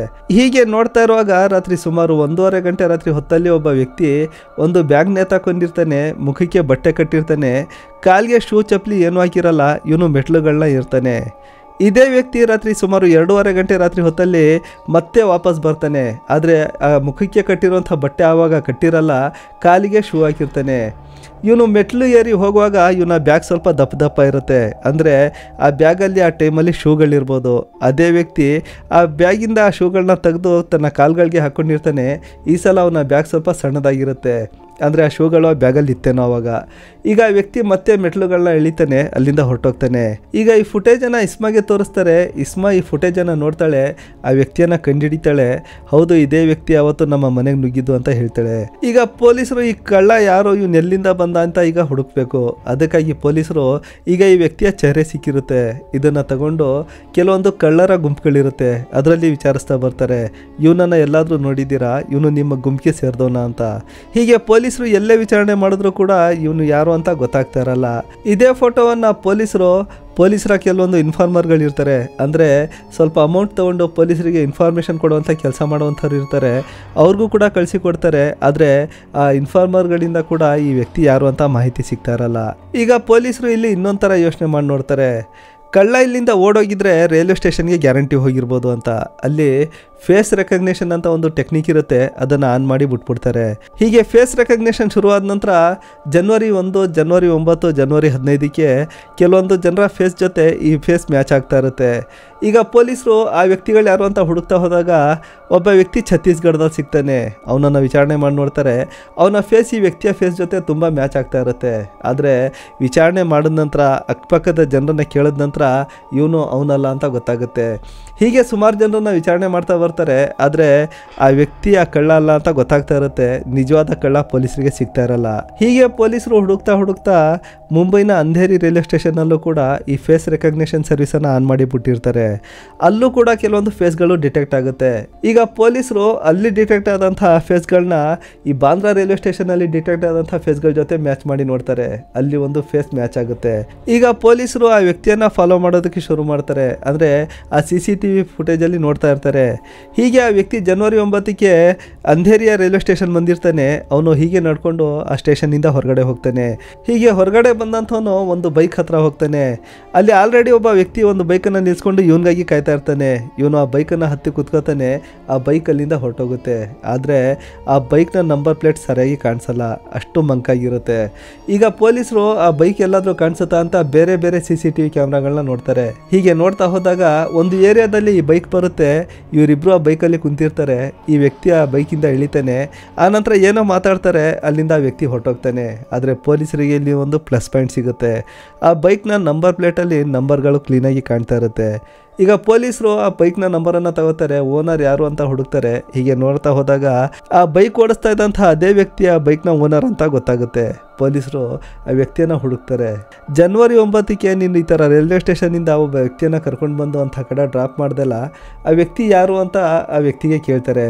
ಆಗ ಈ ವ್ಯಕ್ತಿ ಹೇಳ್ತಾನೆ, ಸರ್, ಹೀರಾನಂದಾನಿ ಅಂತ ಒಂದು ಏರಿಯಾ ಇದೆ. ಆ ಏರಿಯಾದಲ್ಲಿ ಕೆಲವೊಂದು ಲೇಬರ್ಸ್ ಕ್ಯಾಂಪ್ಗಳಿದೆ. ಅಲ್ಲಿಂದ ಇವನು ನನ್ನ ಹತ್ರ ಕೆಲಸಕ್ಕೆ ಬರ್ತಾನೆ. ನಾನು ಇವನು ಸೇರಿ ಕೆಲಸಕ್ಕೆ ಹೋಗ್ತೀವಿ, ಅಂದರೆ ಕೂಲಿ ಕೆಲಸಕ್ಕೆ ಹೋಗ್ತೀವಿ. ಕೆಲಸ ಎಲ್ಲ ಮುಗಿದ ನಂತರ ನಾನು ಅವನಿಗೆ ಮತ್ತೆ ರೈಲ್ವೆ ಸ್ಟೇಷನ್ಗೆ ತಂದು ಡ್ರಾಪ್ ಮಾಡ್ತೀನಿ. ಅವ್ನು ಮತ್ತೆ ಕೆಲಸಕ್ಕೆ ಬರಬೇಕು ಅಂದರೆ ಅವನು ನನಗೆ ಫೋನ್ ಮಾಡ್ತಾನೆ. ನಾನು ಅವನಿಗೆ ರೈಲ್ವೆ ಸ್ಟೇಷನಲ್ಲಿ ಬಂದು ಕರ್ಕೊಂಡು ಹೋಗ್ತೀನಿ. ಆದರೆ ಅವನು ಹೀರಾನಂದಾನಿ ಏರಿಯಾದಲ್ಲಿ ಅವ್ನು ಯಾವ ಲೇಬರ್ಸ್ ಕ್ಯಾಂಪಲ್ಲಿ ಇದ್ದಾನೆ ಅಂತ ನನಗೆ ಗೊತ್ತಿಲ್ಲ. ಒಟ್ಟಿನಲ್ಲಿ ಹೀರಾನಂದಾನಿ ಏರಿಯಾದಿಂದ ಅವ್ನು ಬರ್ತಾನೆ ಅಂತ ಹೇಳ್ತಾನೆ. ಸರಿ, ಅವನ ನಂಬರ್ ಕೊಡು ಅಂತ ಕೇಳ್ತಾರೆ. ಆದರೆ ಇಲ್ಲಿ ಒಂದು ವಿಚಿತ್ರವಾದ ಘಟನೆ ನಡೆದೋಗಿರುತ್ತೆ. ಸರ್, ನನ್ನ ಫೋನು ಜನವರಿ 12ಕ್ಕೆ ಕಳೆದೋಯ್ತು, ಯಾರೋ ಕದ್ಬಿಟ್ರು ಅಂತ ಹೇಳ್ತಾನೆ. ಪೊಲೀಸರು ಇವನ ಮಾತನ್ನು ನಂಬಲ್ಲ. ಅದಕ್ಕಾಗಿ CDR ಅನ್ನು ತೆಗ್ಸಿ ನೋಡ್ತಾರೆ. ಹೀಗೆ ತೆಗ್ಸಿ ನೋಡಿದಾಗ ಜನವರಿ 12ರಿಂದ ಇವನು ಫೋನ್ ಯೂಸ್ ಮಾಡಿಲ್ಲ. ಇವನು ಹೇಳ್ತಾ ಇರೋವಂಥ ಮಾತು ನಿಜ ಅಂತ ಗೊತ್ತಾಗುತ್ತೆ. ಈಗ ಪೊಲೀಸರು ತಾವು ತೆಗ್ಸಿರುವಂಥ CDR ಅಲ್ಲಿರುವಂಥ ಕೆಲವೊಂದು ನಂಬರ್ಗಳನ್ನ ಈ ವ್ಯಕ್ತಿಗೆ ತೋರಿಸ್ತಾರೆ. ಈ ನಂಬರಲ್ಲಿ ಆ ವ್ಯಕ್ತಿಯ ನಂಬರ್ ಯಾವುದು ಕಂಡುಹಿಡಿ ಅಂತ ಕೇಳ್ತಾರೆ. ಆದರೆ ಈ ವ್ಯಕ್ತಿ ಆ ವ್ಯಕ್ತಿಯ ನಂಬರನ್ನು ಹೆಸರಿಂದ ಸೇವ್ ಮಾಡಿರ್ತಾನೆ. ಇವನಿಗೆ ನಂಬರ್ ಜ್ಞಾಪಕ ಇರಲ್ಲ. ಅಂದರೆ ನೀವು CDR ಅನ್ನು ತೆಗೆಸಿದಾಗ ನಿಮಗೆ ನೇಮ್ ಬೈ ನೇಮ್ ಬರಲ್ಲ, ಬರೀ ನಂಬರ್ಗಳು ಮಾತ್ರ ಬರುತ್ತೆ. ಇದರಿಂದಾಗಿ ಆ ವ್ಯಕ್ತಿಯ ನಂಬರ್ಗಳನ್ನ ಕಂಡುಹಿಡಿಯೋಕ್ಕಾಗಲ್ಲ. ಈಗ ಪೊಲೀಸರು ಈ ವ್ಯಕ್ತಿ ಯೂಸ್ ಮಾಡ್ತಾ ಇದ್ದಂಥ ಫೋನ್ ಏನಾದ್ರು ಸಿಗುತ್ತಾ ಅಂತ ಸರ್ಚ್ ಮಾಡಿ ನೋಡ್ತಾರೆ. ಹೀಗೆ ಹುಡುಕ್ತಾ ಹೋದರೆ ಆ ಫೋನ್ ಕೂಡ ಪೊಲೀಸರಿಗೆ ಸಿಗಲ್ಲ. ಈಗ ಪೊಲೀಸರಿಗೆ ಈ ವ್ಯಕ್ತಿ ಸಿಕ್ತಾಗಿಂದ ಏನು ಪ್ರಯೋಜನ ಆಯಿತು ಅಂದರೆ ಆ ವ್ಯಕ್ತಿ ಇಂಥ ಒಂದು ಏರಿಯಾದಿಂದ ಬರ್ತಾ ಇದ್ದ ಅಂತ ಮಾತ್ರ ಗೊತ್ತಾಗಿದೆ. ಆದರೆ ಆ ವ್ಯಕ್ತಿ ಆ ಏರಿಯಾದಲ್ಲಿ ಇಂಥದ್ದೇ ಪರ್ಟಿಕ್ಯುಲರ್ ಜಾಗದಲ್ಲಿದ್ದಾನೆ ಅಂತ ಗೊತ್ತಾಗ್ತಾ ಇಲ್ಲ. ಅಂದರೆ ಪೊಲೀಸರು ಈಗ ಇಡೀ ಏರಿಯಾನೆಲ್ಲ ಹುಡ್ಕಾಡಬೇಕು. ಅದಕ್ಕಾಗಿ ಪೊಲೀಸರು ಈಗ ಹೀರಾನಂದಾನಿ ಏರಿಯಾದಲ್ಲಿ ಹುಡ್ಕೋದಕ್ಕೆ ಶುರು ಮಾಡ್ತಾರೆ. ಸ್ನೇಹಿತರೆ, ಲೇಬರ್ ಸ್ಕ್ಯಾಮ್ಗಳಂದರೆ ಆ ಹೀರಾನಂದಾನಿ ಒಂದೇ ಒಂದು ಏರಿಯಾದಲ್ಲಿ ಸುಮಾರು 1,000ದಷ್ಟು ಲೇಬರ್ ಸ್ಕ್ಯಾಮ್ಗಳಿರುತ್ತೆ. ಈಗ ಅದರಲ್ಲಿ ಆ ವ್ಯಕ್ತಿಯನ್ನು ಹುಡುಕಬೇಕು. ಪೊಲೀಸರು ಈಗ ಹೀರಾನಂದಾನಿಲಿ ಇರುವಂತಹ CCTV ಕ್ಯಾಮ್ರಾಗಳನ್ನ ಫೇಸ್ ರೆಕಗ್ನೇಷನ್ ಮಾಡೋದಕ್ಕೆ ಶುರು ಮಾಡ್ತಾರೆ. ಈ ಥರ ನೋಡ್ತಾ ಹೋದಾಗ ತುಂಬ ಹೊತ್ತು ಸರ್ಚ್ ಮಾಡಿದ ನಂತರ ಇದೇ ವ್ಯಕ್ತಿ ಅಂದರೆ ಈ ಕಳ್ತನಕ್ಕೆ ಅಂತ ಬಂದಿದ್ದಂಥ ವ್ಯಕ್ತಿ ಒಂದು ಕಡೆ ಒಂದು ಟೆಂಪರ್ ಗ್ಲಾಸ್ ಪೋಚ್ ಮಾರುವಂಥ ಒಬ್ಬ ವ್ಯಕ್ತಿ ಕುಂತಿರ್ತಾನೆ. ಅವನ ಹತ್ರ ಬರ್ತಾನೆ, ಅವನ ಹತ್ರ ಅದೇನೋ ಒಂದು ಪರ್ಚೇಸ್ ಮಾಡ್ತಾನೆ, ಅಲ್ಲಿಂದ ಹೊರಟೋಗ್ತಾನೆ. ಪೊಲೀಸರು ಆ ಟೆಂಪರ್ ಗ್ಲಾಸ್ ಮಾರುವಂಥ ವ್ಯಕ್ತಿಯನ್ನು ಕಾಂಟ್ಯಾಕ್ಟ್ ಮಾಡ್ತಾರೆ. ಆ ವಿಡಿಯೋವನ್ನು ತೋರಿಸ್ತಾರೆ. ಈ ವ್ಯಕ್ತಿ ನಿನ್ನ ಹತ್ರ ಬಂದಿದ್ದ, ಇವನೇನು ಪರ್ಚೇಸ್ ಮಾಡ್ದ, ಇವನು ನಿನ್ನ ಹತ್ರ ಸ್ಕ್ಯಾನ್ ಮಾಡಿದ್ನ ಇಲ್ಲ ಕ್ಯಾಶ್ ಪೇ ಮಾಡಿದ್ನ ಅಂತ ಕೇಳ್ತಾರೆ. ಆ ವ್ಯಕ್ತಿಗೆ ತಲೆ ಕೆಟ್ಟೋಗುತ್ತೆ. ಯಾಕೆಂದರೆ ದಿನ 100 ಜನ ಆ ವ್ಯಕ್ತಿ ಹತ್ರ ಬರ್ತಾ ಇರ್ತಾರೆ, ಟೆಂಪರ್ ಗ್ಲಾಸ್ ಹಾಕಿಸ್ಕೊಂಡು ಹೋಗ್ತಾ ಇರ್ತಾರೆ. ಅಂಥದ್ರಲ್ಲಿ ಈ ವ್ಯಕ್ತಿ ಫೋನ್ ಪೇ ಮಾಡಿದ್ನ ಇಲ್ಲ ಕ್ಯಾಶ್ ಪೇ ಮಾಡಿದ್ನ ಅಂತ ಅವನಿಗೂ ಗೊತ್ತಿರಲ್ಲ. ತುಂಬ ಹೊತ್ತು ಯೋಚನೆ ಮಾಡಿದ ನಂತರ ಇಲ್ಲ ಸರ್ ಇವನು ಕ್ಯಾಶ್ ಪೇ ಮಾಡಿ ಹೊರಟೋಗ್ದ ಅಂತ ಕನ್ಫರ್ಮ್ ಮಾಡ್ತಾನೆ. ಈಗ ಮತ್ತೆ ಪೊಲೀಸರು ಆ ಕಳ್ಳನನ್ನು ಹುಡುಕ್ತಾ ಹೋದಾಗ ಮತ್ತೆ ಒಂದು ಕಡೆ ಅವನು ಕಾಣಿಸ್ಕೊತಾನೆ. ಈ ಸಲ ಅವನು ಒಂದು ಹೋಟೆಲ್ ಒಳಗಡೆ ಹೋಗ್ತಾನೆ. ಆ ಹೋಟೆಲಲ್ಲಿ ಹೋಗಿ ಅವನೊಂದು ಪರೋಟ ತಿಂತಾನೆ, ಒಂದು ಟೀ ಕುಡಿತಾನೆ. ಅಲ್ಲಿಂದ ಎದ್ದು ಬರುವಾಗ ಫೋನ್ ಪೇ ಸ್ಕ್ಯಾನ್ ಮಾಡ್ತಾನೆ. ಈಗ ಪೊಲೀಸರು ಆ ಹೋಟೆಲ್ಗೆ ಹೋಗ್ತಾರೆ, ಅವನ ವಿಡಿಯೋ ಫುಟೇಜ್ ತೋರಿಸ್ತಾರೆ. ಆನಂತರ ಅವ್ನು ಮಾಡಿದಂಥ ಟ್ರಾನ್ಸಾಕ್ಷನ್ ಮೂಲಕ ಅವನ ಮೊಬೈಲ್ ನಂಬರ್ ಕೂಡ ತೆಗಿಸ್ತಾರೆ. ಸ್ನೇಹಿತರೆ, ಈಗ ಪೊಲೀಸರ ಹತ್ರ ಆ ವ್ಯಕ್ತಿಯ ನಂಬರ್ ಗೊತ್ತು, ಆ ವ್ಯಕ್ತಿಯ ಏರಿಯಾ ಗೊತ್ತು, ಆದರೆ ಅವನು ಇಂಥದ್ದೇ ಜಾಗದಲ್ಲಿದ್ದಾನೆ ಅಂತ ಪೊಲೀಸರಿಗೂ ಕೂಡ ಗೊತ್ತಿಲ್ಲ. ಈಗ ಇಲ್ಲಿ ಪೊಲೀಸರು ಸೌಂಡ್ ಮಾಡಿಕೊಂಡು ಅವನನ್ನು ಹುಡ್ಕೋದಕ್ಕಾಗಲ್ಲ. ಯಾಕೆಂದರೆ ಅವನಿಗೆ ಗೊತ್ತಾದರೆ ಅಲ್ಲಿಂದ ಓಡೋಗ್ಬೋದು ಅಂತ. ಇಲ್ಲಾಂದರೆ ಇಲ್ಲಿ ಇನ್ನೊಂದು ಥರ ಆಗಿರ್ಬೋದು, ಅವನಿಗೆ ಮೊದಲೇ ಗೊತ್ತಾಗಿರ್ಬೋದು ಅವನು ಈ ಏರಿಯಾ ಬಿಟ್ಟು ಓಡೋಗಿರ್ಬೋದು. ಈಗ ಪೊಲೀಸರು ಆ ಮೊಬೈಲ್ ನಂಬರನ್ನು ತಗೋತಾರೆ. ಆ ನಂಬರ್ ಮೂಲಕ ಅವನ ಲೊಕೇಶನನ್ನು ಟ್ರೇಸ್ ಮಾಡೋದಕ್ಕೆ ಟ್ರೈ ಮಾಡ್ತಾರೆ. ಆದರೆ ಪೊಲೀಸರು ಈ ಥರ ಸರ್ಚ್ ಮಾಡ್ತಾ ಹೋದಾಗ ಆ ನಂಬರ್ ಸ್ವಿಚ್ ಆಫ್ ಬರುತ್ತೆ. ಆದರೂ ಕೂಡ ಪೊಲೀಸರು ಈ ನಂಬರನ್ನು ವಾಚ್ ಮಾಡ್ತಾನೆ ಇರ್ತಾರೆ. ಅದೇ ರಾತ್ರಿ 9 ಗಂಟೆ ಹೊತ್ತಿಗೆ ಈ ನಂಬರ್ ಆನ್ ಆಗುತ್ತೆ. ಸುಮಾರು 30 ಸೆಕೆಂಡಿಂದ 1 ನಿಮಿಷದವರೆಗೆ ಆ ವ್ಯಕ್ತಿ ಮಾತಾಡ್ತಾನೆ. ಆ ನಂತರ ಆ ನಂಬರ್ ಮತ್ತೆ ಸ್ವಿಚ್ ಆಫ್ ಆಗುತ್ತೆ. ಆದರೆ ಪೊಲೀಸರು ಇಷ್ಟು ಹೊತ್ತಲ್ಲಿ ಆ ನಂಬರ್ನ ಲೊಕೇಶನನ್ನು ಕಂಡುಹಿಡಿತಾರೆ. ಆ ನಂಬರ್ನ ಲೊಕೇಶನ್ ಎಲ್ಲಿತ್ತೋ ಆ ಲೊಕೇಶನನ್ನು ಪೊಲೀಸರು ಸುತ್ತುವರಿತಾರೆ. ಈಗ ಆ ವ್ಯಕ್ತಿಯನ್ನು ಹುಡ್ಕೋದಕ್ಕೆ ಶುರು ಮಾಡ್ತಾರೆ. ಪೊಲೀಸ್ ಹತ್ರ ಮೊದಲೇ ಆ ವ್ಯಕ್ತಿಯ ಫೋಟೋ ಇರುತ್ತೆ. ಆ ಫೋಟೋ ಹಿಡ್ಕೊಂಡು ಪೊಲೀಸರು ಹುಡುಕ್ತಾ ಹೋಗ್ತಾರೆ. ಹೀಗೆ ಹುಡುಕ್ತಾ ಹೋದಾಗ ಲೇಬರ್ಸ್ ಕ್ಯಾಂಪಲ್ಲಿ ಒಬ್ಬ ವ್ಯಕ್ತಿ ಗಾರೆ ಮೇಲೆ ಮಲಗಿರ್ತಾನೆ. ಅವನು ಆ ಕಡೆ ತಿರುಗಿ ಮಲಗಿರ್ತಾನೆ. ಪೊಲೀಸರು ಒಬ್ಬೊಬ್ಬ ವ್ಯಕ್ತಿಯ ಮುಖದ ಮೇಲೂ ಕೂಡ ಟಾರ್ಚ್ ಬಿಡ್ತಾ ಬರ್ತಾರೆ. ಹೀಗೆ ಬರ್ತಾ ಬರ್ತಾ ಒಬ್ಬ ವ್ಯಕ್ತಿಯ ಮುಖದ ಮೇಲೆ ಟಾರ್ಚ್ ಬಿಡ್ತಾರೆ. ಆ ವ್ಯಕ್ತಿ ಅವನೇ ಆಗಿರ್ತಾನೆ. ಪೊಲೀಸರನ್ನ ನೋಡಿ ಅವನು ಓಡೋದಕ್ಕೆ ಶುರು ಮಾಡ್ತಾನೆ. ಆದರೆ ಆ ಪೊಲೀಸರು ಆ ಇಡೀ ಏರಿಯಾವನ್ನು ಕವರ್ ಮಾಡಿರ್ತಾರೆ. ಆ ಕಳ್ಳನನ್ನು ಆರಾಮಾಗಿ ಹಿಡ್ಕೋತಾರೆ. ಈಗ ಪೊಲೀಸರು ಸ್ಟೇಷನ್ ಕರ್ಕೊಂಡು ಬರ್ತಾರೆ, ಅವನಿಗೆ ವಿಚಾರಣೆ ಮಾಡ್ತಾರೆ. ಸ್ನೇಹಿತರೆ, ಇಲ್ಲಿವರೆಗೆ ನೀವು ಈ ಕಳ್ಳ ಯಾವ ಥರ ಸಿಗಾಕೊಂಡ ಅಂತ ಕೇಳಿದ್ದೀರಾ. ಆದರೆ ಈ ಕಳ್ಳ ಯಾರು, ಇವನು ಯಾಕೆ ಕಳ್ತನ ಮಾಡೋದಕ್ಕೆ ಬಂದಿದ್ದ, ಇವನ ಡೀಟೇಲ್ಸ್ ಏನು ಅಂತ ನೀವು ಕೇಳಿಲ್ಲ. ಸ್ನೇಹಿತರೆ, ಈಗ ಈ ಕಳ್ಳ ಹೇಳಿದಂತಹ ಕಥೆನ ಒಂದ್ಸಲ ಕೇಳ್ಕೊಳ್ಳಿ. ಸ್ನೇಹಿತರೆ, ಈ ಕಳ್ಳನ ಹೆಸರು ಶರೀಫುಲ್ ಇಸ್ಲಾಂ ಅಂತ. ಇವನು ಬಾಂಗ್ಲಾದ ಢಾಕಾದಿಂದ ಮುಂಬೈಗೆ ಕೆಲಸ ಹುಡುಕೊಂಡು ಬಂದಿರ್ತಾನೆ. ಹೀಗೆ ಬಂದಂಥವನು ಕೆಲವೊಂದು ಲೇಬರ್ಸ್ ಕ್ಯಾಂಪ್ಗಳಲ್ಲಿ ಉಳ್ಕೊಂಡಿರ್ತಾನೆ. ಅಲ್ಲಿಂದ ಕೂಲಿಗೆ ಹೋಗೋದು ಬರೋದು ಮಾಡ್ತಾ ಇರ್ತಾನೆ. ಇವನ ಮೇನ್ ಟಾರ್ಗೆಟ್ ಏನಾಗಿರುತ್ತೆ ಅಂದರೆ ಇವನ ತಾಯಿಗೆ ಆರೋಗ್ಯ ಸರಿ ಇರಲ್ಲ. ಅದಕ್ಕಾಗಿ ಇವನು ಹೆಚ್ಚೆಚ್ಚಾಗಿ ಸಂಪಾದನೆ ಮಾಡಬೇಕು. ಇವನು ಯಾವುದ್ಯಾವುದೋ ಕೆಲಸಗಳನ್ನ ಮಾಡಿ ನೋಡ್ತಾನೆ. ಆದರೆ ಇವನು ಮಾಡ್ತಾ ಇರುವಂಥ ಸಂಪಾದನೆ ಸಾಕಾಗ್ತಾರಲ್ಲ, ಅಲ್ಲಿ ತಾಯಿಯ ಆರೋಗ್ಯ ಸುಧಾರಿಸ್ತಾ ಇರಲ್ಲ. ಹೀಗಾಗಿ ಇವನು ಸುಮಾರು ಕಡೆ ಕೆಲಸಗಳನ್ನ ಬಿಟ್ಟು ಬೇರೆ ಬೇರೆ ಕಡೆ ಶಿಫ್ಟ್ ಆಗ್ತಾ ಇರ್ತಾನೆ. ಇದೇ ಥರ ಒಂದ್ಸಲ ಒಂದು ಮನೆಯ ಕೆಲಸಕ್ಕೆ ಅಂತ ಹೋಗ್ತಾನೆ. ಆ ಮನೆಯಲ್ಲಿ ಇಂಟೀರಿಯರ್ ಕೆಲಸ ನಡೀತಾ ಇರುತ್ತೆ. ಆ ಮನೆ ಬೇರೆ ಇನ್ಯಾವುದೋ ಅಲ್ಲ, ಈಗ ಸೈಫ್ ಅಲಿ ಖಾನ್ ಅವರು ಉಳ್ಕೊಂಡಿರುವಂಥ ಮನೆ. ಸೈಫ್ ಅಲಿ ಖಾನ್ ಅವರು ಇನ್ನೂ ಈ ಮನೆಗೆ ಶಿಫ್ಟ್ ಆಗಿರಲ್ಲ. ಯಾಕೆಂದರೆ ಈ ಸೈಫ್ ಅಲಿ ಖಾನ್ ಅವರು ಮೊದಲು ಬೇರೆ ಒಂದು ಮನೇಲಿ ಇರ್ತಾರೆ. ಆ ಮನೆ ಸುಮಾರು ಒಂದು 50 ಕೋಟಿ ಬೆಲೆ ಬಾಳುವಂಥ ಮನೆ ಅದು. ಆ ಮನೆಯನ್ನು ಈಗ ಸೈಫ್ ಅಲಿ ಖಾನ್ ಅವರು ಬಾಡಿಗೆ ಕೊಟ್ಟಿರ್ತಾರೆ. 3.5 ಲಕ್ಷ ಬಾಡಿಗೆ ಬರ್ತಾ ಇರುತ್ತೆ. ಈ ಸೈಫ್ ಅಲಿ ಖಾನ್ ಅವ್ರಿಗೆ 2ನೇ ಮಗ ಜಹಾಂಗೀರ್ ಆದ ನಂತರ ಇವರು ಈ ಮನೆಗೆ ಶಿಫ್ಟ್ ಆಗಿರ್ತಾರೆ. ಆದರೆ ಇವರು ಶಿಫ್ಟ್ ಆಗೋದಕ್ಕೆ ಮೊದಲು ಈ ಇಂಟೀರಿಯರ್ ಕೆಲಸ ನಡೀತಾ ಇರುತ್ತೆ. ಆ ಕೆಲಸ ಮಾಡೋದಕ್ಕೆ ಶರೀಫುಲ್ ಇಸ್ಲಾಂ ಬಂದಿರ್ತಾನೆ. ಆ ಬಿಲ್ಡಿಂಗಲ್ಲಿ ಶರೀಫುಲ್ ಇಸ್ಲಾಂ ಚೆನ್ನಾಗಿ ಓಡಾಡಿರ್ತಾನೆ. ಆ ಬಿಲ್ಡಿಂಗ್ನ ಇಂಚಿಂಚು ಕೂಡ ಅವನಿಗೆ ಚೆನ್ನಾಗಿ ಗೊತ್ತಿರುತ್ತೆ. ಇದೇ ಥರ ಇವನು ಇಲ್ಲಿ ಕೆಲಸ ಮುಗಿಸಿ ಅಲ್ಲಿಂದ ಹೊರಟೋಗ್ತಾನೆ. ಆನಂತರ ಸೈಫ್ ಅಲಿ ಖಾನ್ ಅವರು ಆ ಮನೆಗೆ ಶಿಫ್ಟ್ ಆಗಿರ್ತಾರೆ. ಇದಾಗಿ ಸುಮಾರು ತಿಂಗಳುಗಳು ಕಳೆದಿರುತ್ತೆ. ಆದರೆ ಇಲ್ಲಿ ಶರೀಫುಲ್ ಇಸ್ಲಾಂಗೆ ತಾನು ಮಾಡ್ತಾ ಇರುವಂಥ ಸಂಪಾದನೆ ಸಾಕಾಗ್ತಾ ಇರಲ್ಲ. ಶರೀಫುಲ್ ಇಸ್ಲಾಂ ಏನು ಯೋಚನೆ ಮಾಡ್ತಾನೆ, ಈ ಏರಿಯಾದಲ್ಲಿ ತುಂಬ ದೊಡ್ಡ ಶ್ರೀಮಂತರಿದ್ದಾರೆ, ಯಾವುದಾದ್ರೂ ಒಂದು ಮನೆಗೆ ನುಗ್ಗಿ ಒಂದು ಸಲ ಕಳ್ತನ ಮಾಡಿಬಿಟ್ರೆ ನನ್ನ ಲೈಫ್ ಸೆಟ್ಲ್ ಆಗುತ್ತೆ. ಅಲ್ಲಿ ತಾಯಿಯ ಆರೋಗ್ಯ ಕೂಡ ಸುಧಾರಿಸ್ಬಿಡುತ್ತೆ ಅಂತ ಇವನೊಂದು ಮನೆಗೆ ಇಂಟೀರಿಯರ್ ಕೆಲಸಕ್ಕೆ ಅಂತ ಹೋಗಿರ್ತಾನೆ. ಆ ಮನೆ ಇಂಚಿಂಚು ಕೂಡ ಇವನಿಗೆ ಚೆನ್ನಾಗಿ ಗೊತ್ತಿರುತ್ತೆ. ಸರಿ ಅಂತ ಇವನು ಈಗ ಬಿಲ್ಡಿಂಗ್ ಹತ್ರ ಬರ್ತಾನೆ. ಆ ಬಿಲ್ಡಿಂಗ್ ಹತ್ರ ನೋಡ್ತಾನೆ, ಮುಂದೆ ಸೆಕ್ಯೂರಿಟಿ ಗಾರ್ಡ್ಗಳು ಕುಂತಿರ್ತಾರೆ, CCTV ಕ್ಯಾಮ್ರಾ ಇರುತ್ತೆ. ಇಲ್ಲಿಂದ ನುಗ್ಗಿ ಆ ಬಿಲ್ಡಿಂಗ್ ಒಳಗಡೆ ಕಳ್ತನ ಮಾಡೋದಕ್ಕಾಗಲ್ಲ. ಅದಕ್ಕಾಗಿ ಅವನು ಆ ಬಿಲ್ಡಿಂಗ್ನ ಹಿಂದೆ ಬರ್ತಾನೆ. ಅಲ್ಲಿ ಎಮರ್ಜೆನ್ಸಿ ಎಕ್ಸಿಟ್ ಇರುತ್ತೆ, ಆದರೆ ಮುಂದೆ ಒಂದು 5 ಅಡಿ ಎತ್ತರದ ಒಂದು ಗೋಡೆ ಇರುತ್ತೆ. ಆ ಗೋಡೆಯನ್ನು ನೆಗೆದು ಜಂಪ್ ಮಾಡ್ತಾನೆ. ಆನಂತರ ಒಂದೊಂದಾಗಿ ಫ್ಲೋರ್ಗಳನ್ನ ಹತ್ತೋದಕ್ಕೆ ಶುರು ಮಾಡ್ತಾನೆ. ಹೀಗೆ ಫ್ಲೋರ್ಗಳನ್ನ ಹತ್ತುತ್ತಾ ಹೋಗ್ತಾ ಇರ್ತಾನೆ. ಇವನಿಗೆ ಯಾವ ಮನೆ ಒಳಗಡೆ ನುಗ್ಗಿ ಕಳ್ತನ ಮಾಡಬೇಕು ಅಂತ ಗೊತ್ತಾಗ್ತಾ ಇರಲ್ಲ. ಹೀಗೆ ಹತ್ತುತ್ತಾ 12ನೇ ಫ್ಲೋರ್ವರೆಗೆ ಬರ್ತಾನೆ. ಹೀಗೆ ಬಂದು ನೋಡಿದಾಗ ಆ ಫ್ಲೋರ್ನಲ್ಲಿ ಒಂದು ರೂಮ್ನ ಒಂದು ಕಿಟಕಿಯ ಬಾಗಿಲು ಓಪನ್ ಆಗಿರುತ್ತೆ. ಆ ಕಿಟಕಿ ಒಳಗಡೆ ನುಗ್ಬಿಡ್ತಾನೆ. ಸ್ನೇಹಿತರೆ, ಇವನಿಗೆ ಇದು ಸೈಫ್ ಅಲಿ ಖಾನ್ ಮನೆ ಅಂತ ಗೊತ್ತಿಲ್ಲ. ಆಮೇಲೆ ನಾನು ಇನ್ನೊಂದು ವಿಷಯ ಹೇಳ್ತೀನಿ, ನೀವು ಕೇಳಿದ್ರೆ ಶಾಕ್ ಆಗ್ತೀರಾ. ಇವನು ಆ ಮನೆ ಒಳಗಡೆ ಹೋಗ್ತಾನೆ. ಆನಂತರ ಬಾತ್ರೂಮ್ ಒಳಗಡೆ ಹೋಗಿ ಔಸ್ಕೊಳ್ಳೋದಕ್ಕೆ ಅಂತ ಬಾತ್ರೂಮ್ ಬಾಗಿಲನ್ನು ಓಪನ್ ಮಾಡ್ತಾನೆ. ಅಲ್ಲಿ ಆ ಸರ್ವೆಂಟ್ಗೆ ಎಚ್ಚರ ಆಗುತ್ತೆ, ಆ ಸೌಂಡ್ ಕೇಳಿಸುತ್ತೆ. ಆನಂತರ ನಾನು ಮೊದಲೇ ಹೇಳಿದಂಥ ಅಷ್ಟೆಲ್ಲ ಘಟನೆ ನಡೆಯುತ್ತೆ. ಇದಾದ ನಂತರ ಸೈಫ್ ಅಲಿ ಖಾನ್ ಬಂದು ಇವನ ಜೊತೆ ಹೊಡೆದಾಡಿ ಇವನಿಗೆ ಒಂದು ರೂಮಲ್ಲಿ ಕೂಡಾಕ್ತಾರೆ. ಇವನ ಅದೃಷ್ಟಕ್ಕೆ ಇವನು ಯಾವ ರೂಮ್ ಒಳಗಡೆಯಿಂದ ಬಂದಿದ್ದ ಅದೇ ರೂಮಲ್ಲಿ ಇವನಿಗೆ ಕೂಡಾಕ್ತಾರೆ. ಇವನು ಅದೇ ಕಿಟಕಿಯಿಂದ ಅಲ್ಲಿಂದ ಓಡೋಗ್ತಾನೆ. ಇವನು ಇಲ್ಲಿಂದ ಓಡೋದ ನಂತರ ಇವನ ಕೈಗೆ ಕೆಲವೊಂದು ಗಾಯಗಳಾಗಿರುತ್ತೆ. ಅಷ್ಟೇ ಅಲ್ಲ, ಇವನ ಬಟ್ಟೆಗೆ ಸೈಫ್ ಅಲಿ ಖಾನ್ ರಕ್ತ ಅಂಟಿರುತ್ತೆ. ಇವನು ಸೈಫ್ ಅಲಿ ಖಾನ್ಗೆ ತುಂಬ ಗಾಯಗಳು ಮಾಡಿರ್ತಾನೆ. ಆ ರಕ್ತ ಇವನ ಬಟ್ಟೆಗೂ ಕೂಡ ಅಂಟಿರುತ್ತೆ. ಇವನು ಇಲ್ಲಿಂದ ಓಡ್ತಾ ಅಲ್ಲಿ ಒಂದು ಪಾರ್ಕ್ ಇರುತ್ತೆ. ಆ ಪಾರ್ಕ್ ಒಳಗಡೆ ನುಗ್ತಾನೆ. ಅಲ್ಲಿ ಒಂದು ಶೋ ಗಿಡ ಇರುತ್ತೆ. ಅದರ ಪಕ್ಕದಲ್ಲಿ ಬಂದು ಕುತ್ಕೊಂಡು ಮೊದಲು ಬಟ್ಟೆಗಳನ್ನ ಚೇಂಜ್ ಮಾಡ್ತಾನೆ. ಆನಂತರ ಸ್ವಲ್ಪ ಹೇರ್ ಸ್ಟೈಲನ್ನು ಚೇಂಜ್ ಮಾಡ್ಕೊತಾನೆ. ಇಲ್ಲಿ ಕುತ್ಕೊಂಡು 3-4 ಗಂಟೆ ಟೈಮ್ ವೇಟ್ ಮಾಡ್ತಾನೆ. ಯಾಕೆಂದರೆ ಪೊಲೀಸರು ಇವನನ್ನು ಹುಡುಕ್ತಾ ಮುಂದೆ ಹೊರಟೋಗಿರ್ತಾರೆ. ಈ ಏರಿಯಾದಲ್ಲಿ ಇವನಿಗೆ ಹುಡುಕಲ್ಲ ಅಂತ ಇವನು ಒಂದು ಐಡಿಯಾ ಮಾಡ್ಕೋತಾನೆ. ಇದಾದ ನಂತರ ಸುಮಾರು 3-4 ಗಂಟೆ ಟೈಮ್ ಕಳೆದ ನಂತರ ಬೆಳಗಾಗ್ತಾ ಬರುತ್ತೆ. ಬೆಳಗಾದ ನಂತರ ಇವನು ಅಲ್ಲಿಂದ ಎದ್ದು ಡೈರೆಕ್ಟಾಗಿ ರೈಲ್ವೆ ಸ್ಟೇಷನ್ಗೆ ಹೋಗ್ತಾನೆ. ಅಲ್ಲಿಂದ ಮೊದಲು ಇವನು ಬಾಂದ್ರಾ ರೈಲ್ವೆ ಸ್ಟೇಷನ್ಗೆ ಹೋಗ್ತಾನೆ. ಅಲ್ಲಿಂದ ಅಂಧೇರಿಗೆ ಹೋಗ್ತಾನೆ. ಅಲ್ಲಿಂದ ಥಾನೆಗೆ ಹೋಗ್ತಾನೆ. ಅಲ್ಲಿಂದ ಮತ್ತೆ ಹೀರಾನಂದನಿ ವಾಪಸ್ ಬರ್ತಾನೆ. ಅಲ್ಲಿ ಬಂದು ಲೇಬರ್ಸ್ ಕ್ಯಾಂಪ್ ಇರುವಂಥ ತನ್ನ ಮನೆ ಇರುವಂತಹ ಜಾಗಕ್ಕೆ ಬಂದು ಸೇರ್ಕೋತಾನೆ. ಸ್ನೇಹಿತರೆ, ಇಲ್ಲಿವರೆಗೆ ಇವನು ಯಾವ ಮನೆಗೆ ಕಳ್ತನಕ್ಕೆ ಹೋಗಿದ್ದ ಅಂತ ಇವನಿಗೂ ಕೂಡ ಗೊತ್ತಿರಲ್ಲ. ಆದರೆ ನ್ಯೂಸ್ ನೋಡ್ತಾ ಇವನಿಗೆ ಗೊತ್ತಾಗುತ್ತೆ ಸೈಫ್ ಅಲಿ ಖಾನ್ ಅಂತ ಒಬ್ಬ ಆ್ಯಕ್ಟರ್ ಇದ್ದಾನೆ, ಅವನ ಮನೆಗೆ ನಾನು ನುಗ್ಬಿಟ್ಟಿದ್ದೀನಿ ಅಂತ. ಈಗ ಇಲ್ಲಿಂದ ಇವನು ಅಲರ್ಟ್ ಆಗಿಬಿಡ್ತಾನೆ. ಈಗ ಇವನು ಎಲ್ಲಿ ಉಳ್ಕೊಂಡಿದ್ದ ಅಲ್ಲಿಂದ ಹೊರಗಡೆ ಬರೋದನ್ನೇ ಬಿಟ್ಬಿಡ್ತಾನೆ. ಯಾಕೆಂದರೆ ಹೊರಗಡೆ ಹೋಗ್ತಾ ಇದ್ರೆ ಅಲ್ಲಿ ಟಿವಿಗಳಲ್ಲೆಲ್ಲ ಇವನ ಫೋಟೋ ತೋರಿಸ್ತಾ ಇದ್ದಾರೆ. ಯಾರಾದರೂ ಗುರ್ತಿಡಿತಾರೆ, ಪೊಲೀಸರಿಗೆ ಇನ್ಫಾರ್ಮೇಶನ್ ಕೊಡ್ತಾರೆ ಅಂತ. ಈಗ ಇದೇ ಥರ ಅವನು ಅಲ್ಲೇ ಉಳ್ಕೊಂಡು ವೇಟ್ ಮಾಡ್ತಾ ಇರ್ತಾನೆ. ಇಲ್ಲಿ ಇವನು ಇನ್ನೊಂದು ಯೋಚನೆ ಮಾಡ್ತಾನೆ, ಇವನು ಇಲ್ಲಿಂದ ಬಾಂಗ್ಲಾದೇಶಕ್ಕೆ ಓಡೋಗೋಣ ಅಂತ. ಆದರೆ ಇವನ ಹತ್ರ ಅಲ್ಲಿಂದ ಅಲ್ಲಿವರೆಗೆ ಟ್ರಾವೆಲ್ ಮಾಡೋದಕ್ಕೆ ದುಡ್ಡು ಕೂಡ ಇರಲ್ಲ. ಈಗ ಇದೇ ಥರ ಅವನು ಅಲ್ಲಿ ವೇಟ್ ಮಾಡ್ತಾ ಇರ್ತಾನೆ. ಇಲ್ಲಿ ಪೊಲೀಸರು CCTV ಕ್ಯಾಮ್ರಾಗಳನ್ನ ಹುಡುಕ್ತಾ ಆ ಬೈಕ್ವರೆಗೆ ಹೋಗ್ತಾರೆ. ಬೈಕ್ನಿಂದ ಹೀರಾನಂದನಿ ಏರಿಯಾಗೆ ಬಂದಿರ್ತಾರೆ. ಆನಂತರ ಪೊಲೀಸರು ಬಂದು ಇವನನ್ನು ಅರೆಸ್ಟ್ ಕೂಡ ಮಾಡ್ಬಿಡ್ತಾರೆ. ಪೊಲೀಸರು ಇವನನ್ನು ಕರ್ಕೊಂಡು ಬಂದು ವಿಚಾರಣೆ ಮಾಡುವಾಗ ಒಂದು ಪಾಯಿಂಟ್ ಕೇಳ್ತಾರೆ, ನೀನು ಸೈಫ್ ಅಲಿ ಖಾನ್ ಮನೆಗೆ ಕಳ್ತನ ಮಾಡೋದಕ್ಕೆ ಯಾಕೆ ಹೋಗಿದ್ದೆ ಅಂತ.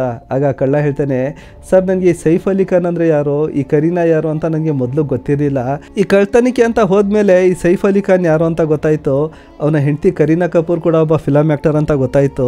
ಈ ನ್ಯೂಸಲ್ಲಿ ಕೇಳಿದ ನಂತರ ಈ ಸೈಫ್ ಅಲಿ ಖಾನ್ ಅಂದರೆ ಯಾರು, ಈ ಕರೀನಾ ಕಪೂರ್ ಯಾರು ಅಂತ ನನ್ನ ಮೊಬೈಲಲ್ಲಿ ಅದೇ ಮೊದಲು ನೋಡಿದ್ದು. ನನಗೆ ಇವರಿಬ್ಬರ ಬಗ್ಗೆ ಮೊದಲು ಏನೂ ಗೊತ್ತಿರಲಿಲ್ಲ ಅಂತ ಹೇಳ್ತೇನೆ. ಸ್ನೇಹಿತರೆ, ಇಷ್ಟೆಲ್ಲ ಆದ ನಂತರ ಪೊಲೀಸರು ಇವನನ್ನು ಮಡಿಕೊಂಡು ಇನ್ನೂ ವಿಚಾರಣೆ ಮಾಡ್ತಾ ಇದ್ದಾರೆ. ಇವನು ಇದನ್ನು ಬಿಟ್ಟರೆ ಸಣ್ಣ ಪುಟ್ಟ ಕಳ್ತನಗಳನ್ನ ಮಾಡಿರ್ಬೋದು. ಸ್ನೇಹಿತರೆ, ಇದ್ರ ನಡುವೆ ಸೈಫ್ ಅಲಿ ಖಾನ್ಗೆ ಆಸ್ಪತ್ರೆಯಿಂದ ಡಿಸ್ಚಾರ್ಜ್ ಮಾಡ್ತಾರೆ. ಈ ಥರ ಡಿಸ್ಚಾರ್ಜ್ ಮಾಡಿದ ನಂತರ ಸೈಫ್ ಅಲಿ ಖಾನ್ ಮೊದಲು ತನ್ನನ್ನು ಆಸ್ಪತ್ರೆಗೆ ಕರ್ಕೊಂಡು ಬಂದಂಥ ಆ ಆಟೋ ಡ್ರೈವರನ್ನು ಹುಡುಕ್ತಾ ಹೋಗ್ತಾರೆ. ಹೋಗಿ ಅವನಿಗೆ 11,000 ರೂಪಾಯಿ ಬಹುಮಾನ ಕೊಡ್ತಾರೆ. ಯಾಕೆಂದರೆ ಆ ಟೈಮಲ್ಲಿ ಅವನು ಮಾಡಿದಂಥ ಹೆಲ್ಪನ್ನು ಸೈಫ್ ಅಲಿ ಖಾನಲ್ಲಿ ನೆನ್ಕೋತಾರೆ. ಸ್ನೇಹಿತರೆ, ಇದಕ್ಕೂ ಕೂಡ ಮೀಡಿಯಾದವರು ತಿರ್ಚಿ ಮರ್ಚಿ ಸೈಫ್ ಅಲಿ ಖಾನ್ ಆ ಆಟೋದವನಿಗೆ 11,000 ಕೊಟ್ಟಿದ್ರೆ 1.5 ಕೋಟಿ ಕೊಟ್ಟ ಅಂತ ಬೊಂಬಡಿ ಎತ್ತುತ್ತಾರೆ. ಸ್ನೇಹಿತರೆ, ಹೇಗೋ ಒಂದು ಕೊನೆಗೆ ಈ ಕಳ್ಳ ಸಿಯಾಕೋತಾನೆ. ಸೈಫ್ ಅಲಿ ಖಾನ್ ಕೂಡ ಆಸ್ಪತ್ರೆಯಿಂದ ಸೇಫಾಗಿ ಡಿಸ್ಚಾರ್ಜ್ ಆಗಿ ಮನೆಗೆ ವಾಪಸ್ ಬಂದಿದ್ದಾರೆ. ಸ್ನೇಹಿತರೆ, ಇಲ್ಲಿ ಕಳ್ಳ ಕಳ್ಳತನ ಮಾಡೋದಕ್ಕೆ ಯಾವುದೇ ಕಾರಣಗಳನ್ನ ಕೊಡ್ಬೋದು. ಆದರೆ ಅವನ ತಾಯಿಗೆ ಆರೋಗ್ಯ ಸರಿ ಇಲ್ಲ ಅಂತ ಮನೆಗೆ ನುಗ್ಗಿ ಕಳ್ಳತನ ಮಾಡೋದು ಸರಿಯಲ್ಲ. ಸ್ನೇಹಿತರೆ, ಇದೇ ಈ ಸೈಫ್ ಅಲಿ ಖಾನ್ ಅವರ ಮನೆಗೆ ನುಗ್ಗಿ ಬಂದಂತಹ ಕಳ್ಳನ ಕತೆ. ನಮ್ಮ ಕತೆ ನಿಮಗೆ ಇಷ್ಟ ಆಯಿತು ಅಂತ ಅನ್ಕೋತೀನಿ. ಇವತ್ತಿನ ಕಥೆನ ಇಲ್ಲಿಗೆ ಮುಗಿಸೋಣ. ಸ್ನೇಹಿತರೆ, ನಮ್ಮ ಕಥೆ ನಿಮಗೆ ಇಷ್ಟ ಆದರೆ ಒಂದು ಲೈಕ್ ಮಾಡಿ, ಹೊಸಬರಾದರೆ ಸಬ್ಸ್ಕ್ರೈಬ್ ಮಾಡಿ. ಹಾಗೆ ಈ ವಿಡಿಯೋನ ಫೇಸ್ಬುಕ್ಕಲ್ಲಿ ನೋಡ್ತಾ ಇದ್ರೆ ಒಂದು ಲೈಕ್ ಮಾಡಿ, ಚಾನಲನ್ನು ಫಾಲೋ ಮಾಡಿ. ನಮಸ್ಕಾರ.